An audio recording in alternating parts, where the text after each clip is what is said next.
नमस्कार, मैं हूं साहिल जोशी। मेरी बात मुंबई तक के सारे दर्शक बड़े ध्यान से सुनिए, क्योंकि महाराष्ट्र के लिए यह बहुत ज़रूरी और बहुत ही इंपॉर्टेंट जानकारी मैं देने जा रहा हूं। थोड़ी देर पहले महाराष्ट्र के मुख्यमंत्री उद्धव ठाकरे ने प्रेस कॉन्फ्रेंस की है, या फिर हम ये कह सकते हैं कि फेसबुक द्वारा महाराष्ट्र की जनता को आह्वान किया है, और जो बातें उन्होंने सामने रखी है वो महाराष्ट्र के लिए बहुत ज़रूरी है। उद्धव ठाकरे ने ऐलान किया है कि आज रात से, यानी रात 12 बजे से लेकर अगली सूचना तक पूरे महाराष्ट्र में संचार बंदी यानी कर्फ्यू जारी कर दिया गया है। यानी आप अपने घरों से तभी निकल पाएंगे जब आपको कोई ज़रूरी काम हो, और ज़रूरी मतलब बहुत ही ज़रूरी काम, वरना पुलिस आप पर कार्रवाई कर सकती है। दूसरी अहम जानकारी, आप एक ज़िले से दूसरे ज़िले पर नहीं जा सकते, यानी डिस्ट्रिक्ट टू डिस्ट्रिक्ट ट्रैवल पर भी महाराष्ट्र में पाबंदी लगा दी गई है।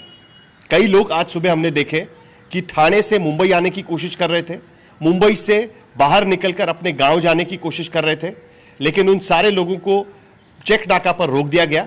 और अब सरकार ने ऐलान किया है कि महाराष्ट्र में डिस्ट्रिक्ट टू डिस्ट्रिक्ट ट्रैवल पर भी पाबंदी लगा दी गई है। महाराष्ट्र के सारे बॉर्डर्स सील कर दिए गए हैं, यानी एक राज्य से दूसरे राज्य में जाने वाली सारी सुविधाएं बंद है। ट्रेनें पहले से ही बंद कर दी गई है। कल रात 12 बजे के बाद से डोमेस्टिक फ्लाइट्स, यानी देश के अंदर एक शहर से दूसरे शहर जाने वाली फ्लाइट्स भी बंद कर दी गई है। प्राइवेट बस सेवाएं बंद कर दी गई है। राज्य सरकार द्वारा चलाई जाने वाली एसटी की बस सेवा भी बंद कर दी गई है।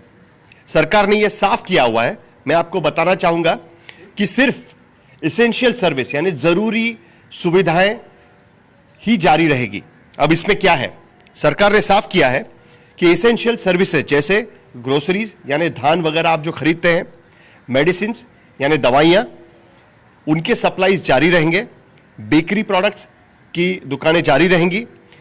उसके साथ पेट फूड, यानी आपके घर में अगर आपने किसी जानवर का पालन किया है तो उनके लिए जो पेट फूड की ज़रूरत है वो जारी रहेंगी। पेट क्लिनिक्स खुले रहेंगे। एग्रीकल्चर यानी खेती से रिलेटेड जो भी दुकानें हैं वो भी जारी रहेंगी। फर्टिलाइजर के दुकानें भी जारी रहेंगी। सीड शॉप्स यानी जो बियाने के जो शॉप्स हैं वो भी जारी रहेंगे। लेकिन उसके अलावा बाकी सारी चीज़ें बंद कर दी गई, यहाँ तक कि जो मंदिर, मस्जिद या आपके चर्चेस या कोई भी रिलीजियस जो जगह है वहाँ पर सिर्फ रिलीजियस हेड यानी जो भी उस जगह के पुजारी, फादर या फिर प्रीस्ट या फिर कोई मौलवी हो, सिर्फ वही वहाँ पर आकर इबादत कर सकते हैं, वहाँ पर प्रार्थना कर सकते हैं। लोगों की भीड़ के साथ किसी भी जगह पर प्रार्थना नहीं होगी। यानी सारे धार्मिक स्थल बंद करने की घोषणा, आम जनता के लिए बंद करने की घोषणा सरकार द्वारा की गई है। एक बार फिर आप बात समझिए, पूरे महाराष्ट्र में कर्फ्यू जारी कर दिया गया है। लोग एक दूसरे के घर से बाहर ना निकले, अपने घरों पर ही सीमित रहे, इसीलिए ये कदम उठाए गए हैं। दरअसल पिछले 4 दिन से लगातार एक के बाद एक घोषणाएं महाराष्ट्र सरकार कर रही थी। पहले सिर्फ 5 शहरों में सरकार ने 144 धारा लागू कर दी थी, यानी 5 से ज्यादा लोग शहर में नहीं दिखाई दे, इसकी व्यवस्था सरकार ने की थी। उसके बाद हमने देखा कि लोकल ट्रेनें सरकार ने बंद कर दी, बीएसटी की बस सेवा भी सरकार ने रोक दी। लेकिन अब सरकार ने पूरे महाराष्ट्र में कर्फ्यू जारी कर दिया गया है।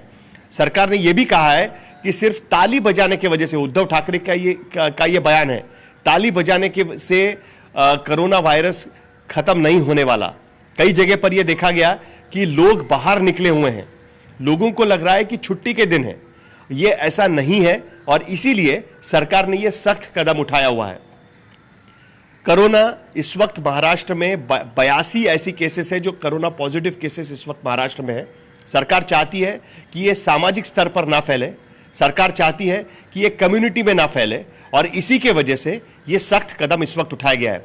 तो एक बार फिर मुंबई तक के दर्शकों को मैं बताना चाहूंगा कि पूरे महाराष्ट्र में संचार बंदी यानी कर्फ्यू लगा दिया गया है। लोग अपने घरों से बाहर ना निकले। जरूरतमंद बाकी सारी चीजें यानी ग्रोसरी, दूध, आपके मेडिकल शॉप्स ये खुले रहेंगे, यहां पर सप्लाई जारी रहेगा, इसके सरकार ने ऐलान किया है। जो इसेंशियल सर्विसेज हैं वो जारी रहेंगी। पुलिसकर्मी चप्पे चप्पे पर खड़े होंगे, डॉक्टर्स, नर्सेस, अस्पताल खुले रहेंगे, लेकिन इसका मतलब यह नहीं है कि आपको छुट्टी दे दी गई है। आप सड़क पर उतरकर मजे के लिए सड़क पर नहीं घूम सकते। जिनका काम है, बहुत ही जरूरी काम है, तभी आप अपने घरों से बाहर निकले। यह सरकार का ऐलान है। घर के अंदर रहिए और सुरक्षित रहिए। धन्यवाद।